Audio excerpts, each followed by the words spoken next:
So there's a simple way to spice up your melodies, and that's by using non-chord tones. Basically notes that are not in the chord that's currently being played. So it kind of feels like a wrong note for just a moment.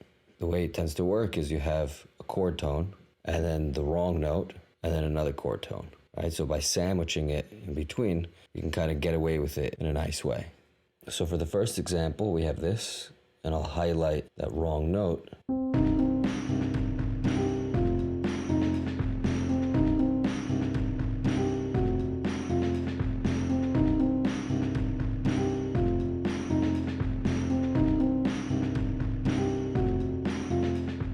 So this technique is called a passing tone, and the definition of a passing tone is that it's approached by a step and resolved by a step in the same direction.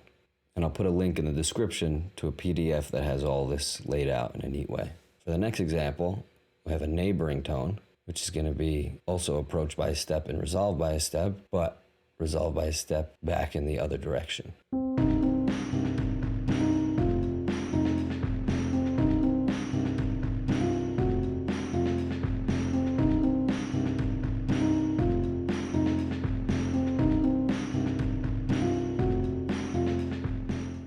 In this next technique, called an appoggiatura, we approach by a leap and then resolve by a step in the opposite direction.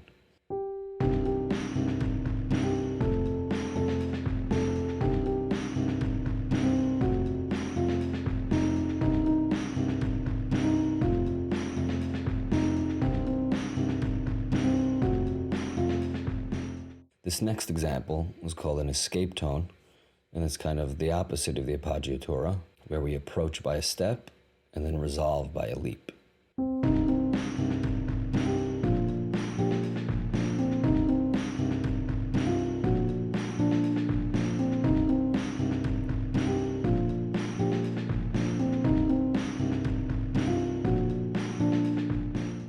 This next technique is called anticipation. Basically, you play the non-chord tone, this wrong note, a little bit before the chord, and it can be approached or resolved in any direction.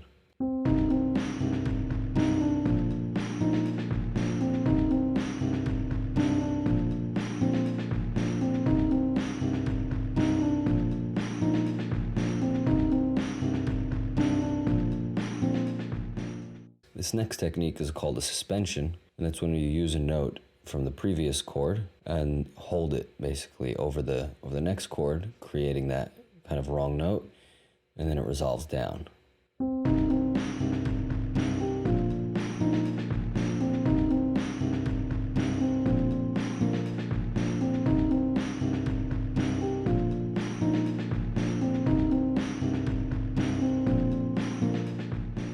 This next example is kind of the opposite of the suspension.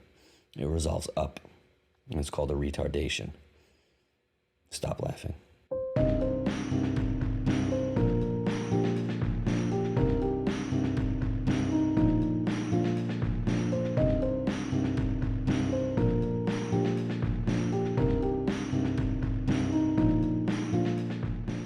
This last example is called a pedal tone, and that's when we hold a chord tone from a previous chord over all of the chords.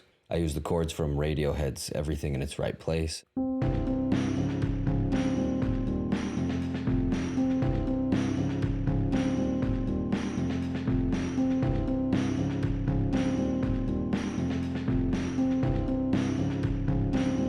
Alright, that's it for this list. Subscribe to see more videos like this.